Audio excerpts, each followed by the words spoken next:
જેવડું turnover Morbi ceramic એક વર્ષમાં કરે છે ને એવડી નુકસાની ખેડૂતોને આ માવઠાના કારણે આ જ સિઝનમાં આવેલી છે. કાલના મને અનેક મેસેજ આવે છે કે ખેડૂતોને ઘણી નુકસાની આવેલી છે માવઠાના કારણે, તમે ખેડૂતોની મદદ કરો. તો આ વર્ષે અમે અમારા સિંગ તેલના વેચાણ પ્રમાણે ટોટલ 25 કરોડથી વધારેની મગફળીની ખરીદી કરવાના છીએ, જે અમે સીધા ખેડૂતો પાસેથી કરીશું.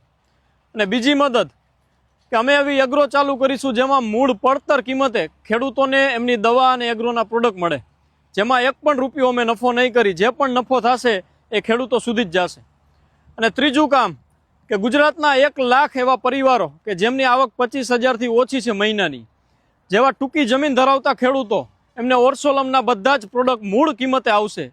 અમારા હેન્ડવોશથી લઈ બધી જ ખાદ્ય તેલ, ભાત બધું જ. પરંતુ આ મદદથી આ જે સમસ્યા થાય છે દર વર્ષે એનું સમાધાન નહીં આવે.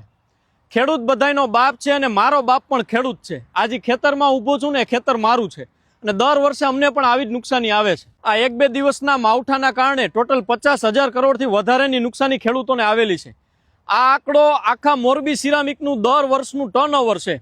જેવડું ટર્નઓવર મોરબી સિરામિક એક વર્ષમાં કરે છે ને એવડી નુકસાની ખેડૂતોને આ માવઠાના કારણે આ જ સિઝનમાં આવેલી છે. એટલે ખેડૂત કોઈ ભીખમંગો નથી કે ખેડૂત ભિખારી નથી કે આપણે એને ભીખ આપીએ. ખેડૂત સક્ષમ છે ને ખેડૂત છે તો આપણે છીએ. બધાનો બાપ ખેડૂત છે ને મારો બાપ પણ ખેડૂત છે. તો પછી આનું સમાધાન શું? જો ખરેખર તમને ખેડૂતની ચિંતા થતી હોય અને તમે ખેડૂતની મદદ કરવા માંગતા હોય ને તો તમે વૃક્ષો વાવજો.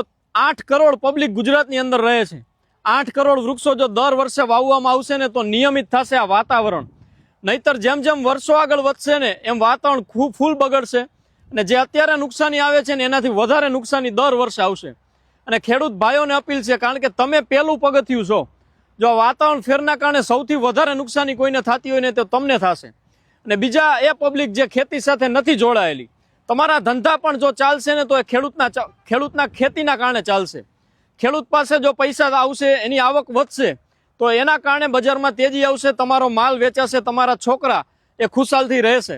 એટલે ખેડૂતોનો સપોર્ટ કરજો, વાતાવરણને નિયમિત કરવાના પ્રયાસો કરજો અને વૃક્ષો વાવજો.